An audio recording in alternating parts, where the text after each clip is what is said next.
Bom dia, boa tarde, boa noite. Esse é o nosso segundo vídeo sobre Revolução Industrial.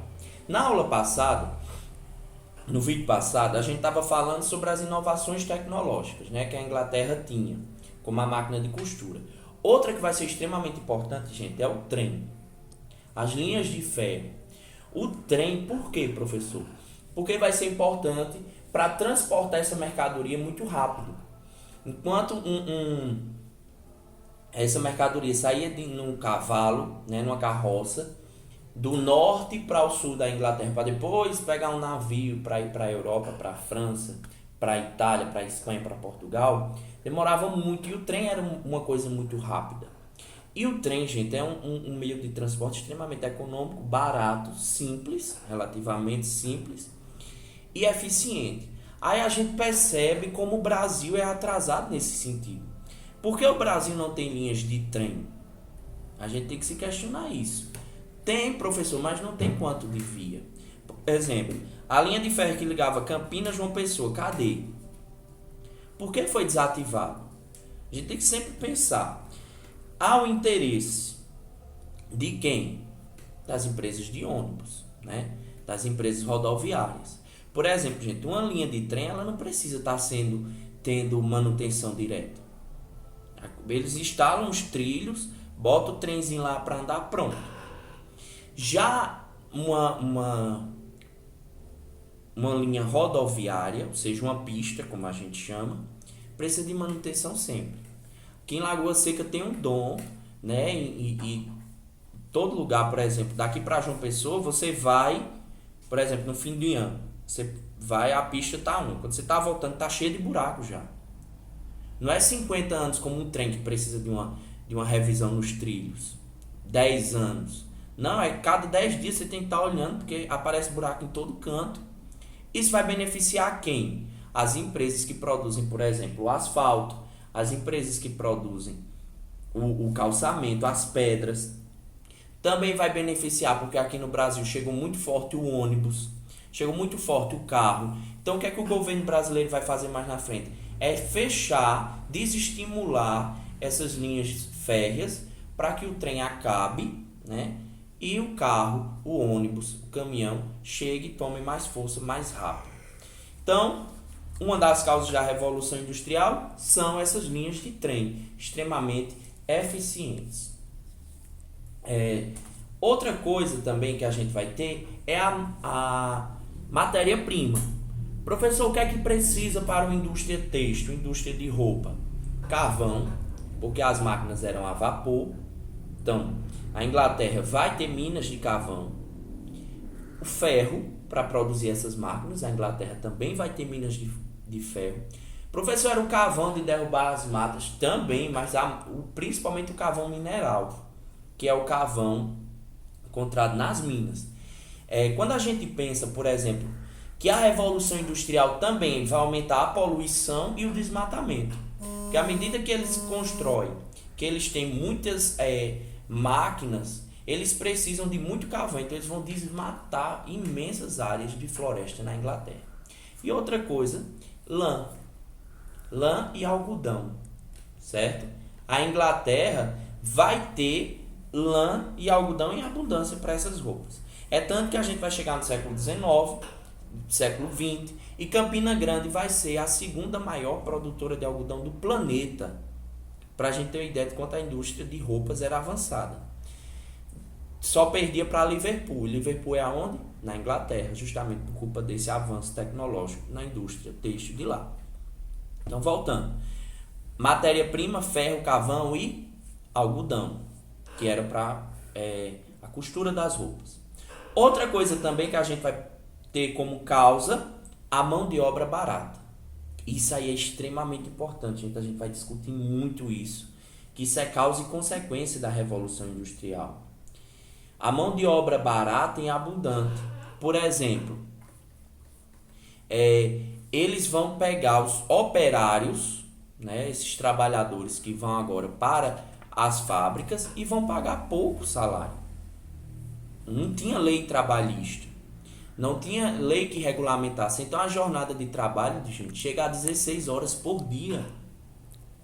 O dia tem quantas horas? 24. A gente precisa de quantas horas para dormir? 8. Sobra 16. Essas 16 horas era de trabalho. Para eu só ir comer, dormir, namorar. Não. Seu tempo era trabalho, casa. Trabalho, casa.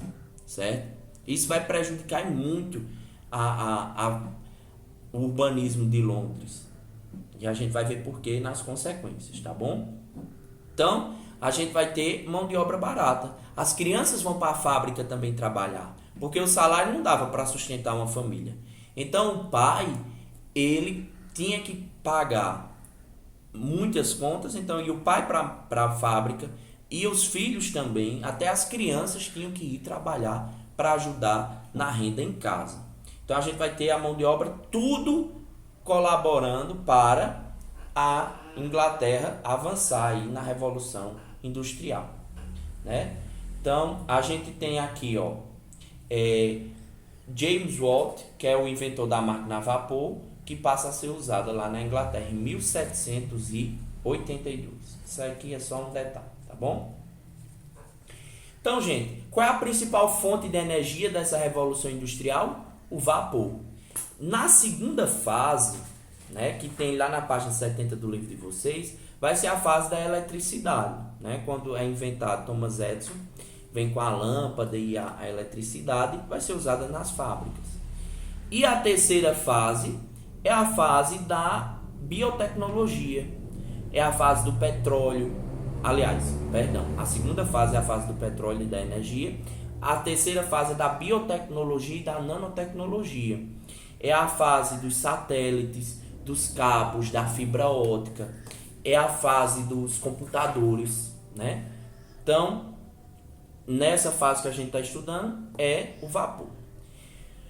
Uma coisa extremamente importante, vocês vão ter que anotar aí, são três formas de produção. Professor, como é que eu vou diferenciar a Revolução Industrial do que acontecia antes? Bem, a gente vai ter que colocar um esquema, vocês vão fazer um esquema aí no caderno de vocês da seguinte forma. Escrevam aí, artesanato. O artesanato é a primeira forma de produção, é a forma bem antiga que vinha lá de quando o homem começou a habitar nas cidades. O que era o artesanato? Mesmo antes, a gente tem lá do Paleolítico o artesanato. O artesanato, gente, hoje é muito difundido na questão de cultura, de amostra, de exposição. Mas naquela época, o artesão, ele também fazia camisa, ele também fazia utensílios como os talheres, como os pratos. Era de onde eles conseguiam esses meios, né? esses utensílios. O que é que vai diferenciar o artesão? O artesão, ele controla todos os meios de produção. Anota aí bem grande no caderno. O artesão controla todos os meios da produção. Todas as fases da produção. Quais são essas fases, professor? A matéria-prima, ou seja, o artesão que vai costurar uma camisa, ele pega o algodão, ele faz ele vai costurando em casa para poder criar o tecido para poder costurar a sua camisa. Então, a primeira fase, matéria-prima. A segunda fase, a fabricação, que é a costura, quando ele vai lá botar a mão na massa para fazer a sua camisa. E a última fase é a venda. Então, o artesão, ele pega na natureza a matéria-prima, ele produz e ele vende. Na Revolução Industrial, nós vamos sair do artesanato para a segunda forma de produção. Manufatura. Mano vem de mão. Ou seja, agora é uma forma diferente. Era uma espécie de cooperativa. Como é que funcionavam essas cooperativas? Essas cooperativas, gente, elas funcionavam da seguinte forma. Eu queria vender camisas. Então eu vou pegar um monte de artesãos que faz camisas, por exemplo, uns 30, 40, coloco dentro do galpão, pego o algodão, pego a lã e digo, todos vocês vão produzir camisas. Então, em uma semana, que é o tempo, vamos supor, de se produzir 3 camisas, vamos supor que eu coloquei 50 artesãos dentro dessa fábrica. Então, ao invés de um só produzir 3 camisas em uma semana, agora cada um desses 50 vão produzir essas 3 camisas. Ou seja, em uma semana, ao invés de 3, eu tenho 150 camisas. É um salto gigantesco. Então, na manufatura, o artesão ele vai perder o contato com a primeira forma de produção, que é a matéria-prima. Ele só precisa fabricar. E vender? Não, quem vai vender sou eu. Eles vão fazer as camisas e eu boto lá na minha loja para vender. E eles vão receber como? Vai surgir aí salários. A palavra salário, tá certo? Que vinha lá do soldo dos soldados romanos, agora vão ser aplicados na Inglaterra. Ou seja, eu vou dar, se você produzir 3 camisas, eu vou lhe dar uma taxa, eu vou lhe dar um pagamento, que é uma coisa mais certa. Porque, por exemplo, eu vendo 3 camisas, eu costuro 3 camisas e só consigo vender uma. É muito mais seguro, pelo menos eles pensavam, eu trabalhar nessas cooperativas, porque aí o meu chefe, né, o chefe da cooperativa, me pagava um salário a partir do momento que eu produzisse 3 ou 4 ou 5 camisas por semana. Então, nesse segundo meio de produção, a pessoa só fabricava. E qual é o terceiro e último? Maquinofatura. Escrevam aí, maquinofatura. Máquino vem de máquina. Agora não existe mais meio de produção, a gente não tem contato com nada. Não vão ser mais trabalhadores, vão se chamar operários. Ou seja, eu não vou mais precisar nem costurar. Quem vai costurar por mim é quem? A máquina. Qual é a minha função? Operar essas máquinas. Então, a maquinofatura tão presente, por exemplo, ali na Alpargatas. O pessoal não tem contato com os meios de produção.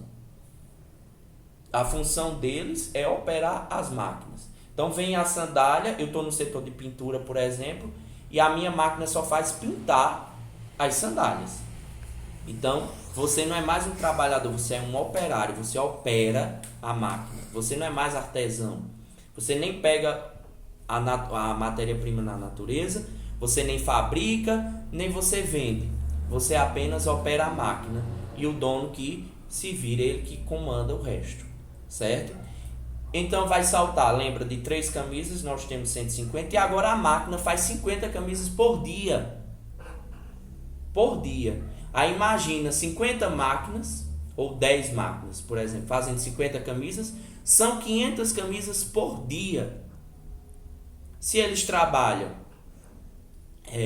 5 dias na semana, 2.500 camisas por semana. Ou seja, são saltos gigantescos do artesanato para maquinofatura. E a gente vai ver que isso vai gerar um problema. Vai gerar muita renda para quem? Para o dono. Que ele não vai vender uma camisa, ele vai vender 2.500. Então ele vai ter muito dinheiro. E os operários não. Né? Então, não é nada bonitinho como a gente vê nos filmes, nos vídeos, aquele povo bem... Era uma coisa muito complicada. E aí a gente parte para as consequências. Quais são as consequências dessa revolução industrial? Quais são os desdobramentos desses movimentos que vão acontecer na Inglaterra? Mas esse é assunto para o nosso próximo vídeo. Para esse vídeo, eu quero que vocês assistam o filme, um trecho do filme que eu vou disponibilizar, vai estar aí no link da descrição, que é de Tempos Modernos, de Charlie Chaplin. E vocês vão fazer um pequeno resumo, tá bom? E quando for para deixar lá na escola, durante as intervenções eu vou dizer, vocês vão fazer uma folha de ofício e vão enviar com cabeçário, tudo bem bonitinho, os pais de vocês vão deixar na escola e eu vou dar uma olhada. Eu quero que vocês façam um resumo desse vídeo, é um vídeo pequeno que vai mostrar, é engraçado, muito engraçado, vocês vão assistir. Charlie Chaplin é muito bom. E é um trecho do filme, é um pedacinho do filme Tempos Modernos que mostra de uma forma engraçada como é que essas coisas aconteciam nas fábricas, né? Como é que essa divisão do trabalho, como é que era esse horário de chegada e de saída, tá bom? Até o próximo vídeo, valeu!